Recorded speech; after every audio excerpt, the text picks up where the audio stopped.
Welcome to Market Momentum, where we try to make sense of the AI-driven analysis. And wow, this week, the market is sending some really mixed signals. You've got some assets just blasting off to new highs, while others are, well, in a total freefall. So let's break down what these totally different stories could mean for you. Okay, so let's just dive right into the question that's probably on your mind. Stocks are hitting record highs, but then you look over at crypto, and it's a complete bloodbath. Where do you even begin to look next? That's exactly what we're going to unpack today.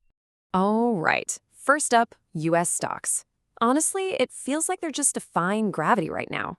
The main story here is just incredible consistent strength. It's really something to see. Now, you've probably heard the chatter, right? People saying a pullback is way overdue.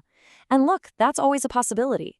But when you dig into the data, the underlying momentum, it's still super powerful and it's positive. So for the time being, that trend is still pointing firmly up. And what's really interesting is how this momentum is being measured. Check out these targets analysts are eyeing. For the S&P 500, we're talking about 7,300. And for the Nasdaq, a massive 26,700. Now, these aren't just random guesses. These are serious projections based on the market's current path and all its underlying strength. So the big question is, what do you actually do with this info? Well, for anyone who's already invested, the analysis is pretty clear. This probably isn't the time to get fancy. Trying to sell high and buy back in on a dip. You could easily miss the next big move up. The simplest play, and usually the best one in a trend like this, is just to hold on. Okay, so if stocks are a nice, calm climb up the mountain, our next topic is like jumping off a cliff. We're going to pivot to the wild world of crypto, and you'll see the complete other side of the coin. And this really gets to the core of what everyone in crypto is debating. Was that insane plunge we just saw a real catastrophic market crash, or was it something else? Maybe more of a technical move, a classic shakeout designed to wipe out all the traders who were using too much leverage before the market makes its next move up. Okay, for Bitcoin, the magic number everyone is watching is 113,000.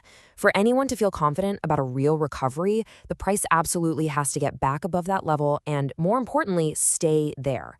You can think of it as the new battle line between, uh-oh, we're still in trouble, and, okay, maybe we're bouncing back. And it's a really similar story for Ether. The key level there is 4,275. If Ether can manage to punch through that price and hold its ground, that's what analysts are looking for as a really strong sign that the buyers are stepping back in and taking control of the market. Then we've got XRP. Its critical support level is right around 285. And what's interesting is it actually showed some real fight, bouncing back above that price pretty quickly. That's definitely a good sign, but with the whole crypto market feeling so shaky, you can't say it's completely out of the woods just yet. So, what's the playbook here? It really comes down to three things. Number one, stay calm. I mean, this kind of volatility is just baked into the crypto world, so don't panic. Number two, stay away from leverage. That recent plunge was a brutal reminder of just how fast you can get wiped out. And number three, and this is a big one, don't just rush in to buy the dip. You gotta be patient. Wait for those clear signals of recovery we were just talking about. All right, for our last section, let's shift gears completely and talk about a traditional safe haven, precious metals.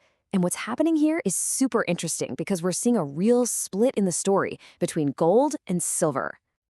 And this really lays out that split perfectly. So on one side, you've got gold. It's had a fantastic run, but now it's starting to flash some warning signs.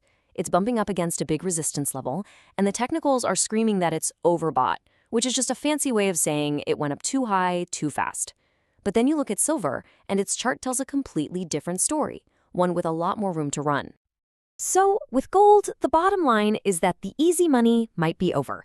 As it gets closer and closer to that target of $3,777, the risk for anyone jumping in now just gets higher and higher.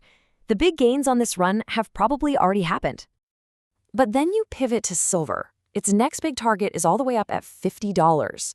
When you compare that to where it is now, it suggests there's a much, much longer runway for growth before it even starts to think about hitting that same kind of overbought wall that gold is smacking into right now. Okay, we have covered a ton of ground here. Everything from all-time highs to heart-stopping crashes. So let's pull all this analysis together into a clear summary of what to think about for the week ahead. So here's the game plan boiled down. For US stocks, the trend is your friend. The data says hold your positions.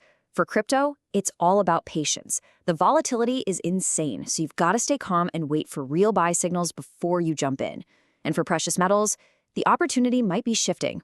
The hot play could be moving away from an overbought gold market and over to silver.